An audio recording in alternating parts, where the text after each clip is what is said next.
राम राम जी साਰਿਆਂ ने। कल रात की शुरुआत आंधी और तूफान के साथ। कल रात को आई थी भाई इतनी बुरी आंधी और तूफान की भाई सांस लेना मुश्किल हो रहा था भीतर, क्योंकि ना तो लाइट थी ना कोई नेट की सुविधा या फिर ना है कुछ और गर्मी के टाइम में बिना लाइट तमिन बेरा है कि साख सरया करे।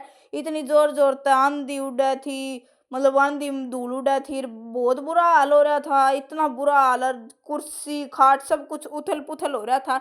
सवेरे उठ के देखा तो देखा कि भाई सारा घर भरया पड़ा है। मखा मम्मी तो संगवाना पड़ेगा। फिर लाग के हमने भी सारिया नी इसने संगवान लग गए। और भाई इतना मुश्किलात तुम्हारा घर संगवाया गया है। और ये देखो कई के तो पेड़ा के पत्ते टूट गए, कई पेड़ थे वे जड़ तक खुदे टूट गए, और मतलब जो घर की डोली थी उनको ऊपर आके पड़ गए।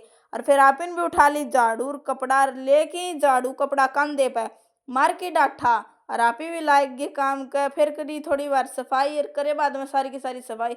दादी बोली बेटा हमारा काम ना करा, आज हमारी हालत बहुत खराब है बारणन, क्योंकि भाई बारणन है ना हमने खाट गाल रखी थी भीतर तो हवा लागन तो रही। तो मखा बारणन ने गाल लिया। फिर बनाई गर्मा गर्म खीर, दादी तीर पापा ती करवाई टेस्ट। मखा पापा की सीख है, बोला खीर तो बढ़िया है और मिलेगी। मखा बिल्कुल मिलाई। फिर आ गया आप नाकी नाकी आए बाद में काना ती भी नहला दिया भाई। आज सवेरे को नहान पाए क्योंकि हमारे मतलब पानी कौन था बिल्कुल भी, लाइट भी कौन थी। फिर डाल लिया बारह डेरा, और बारह डेरा इसलिए डाल लिया भाई क्योंकि मतलब शेड तला हम थोड़ी बार पाछे लगावे, पहले न्यू देखेंगे कि आंधी या फिर तूफान कुछ आवे तो नहीं है। और भाई बिना लाइट का जिंदगी इसी हो रही है जिस तरह बिना बनाना का बनाना शेख। इतनी बुरी लाइफ हो रही है। कई तो हमारा फोन भी चार्ज को नहीं, ये देखो मेरे पापा फोन सवेर का 1% है, रिब्बी भी चालन लग रहा है। फिर भाई आप ही भी चल गए भीतर ने देखा तो लाइट भी को नहीं। और फिर बना ली खिचड़ी, खा की खिचड़ी आराम से सोए। राम राम।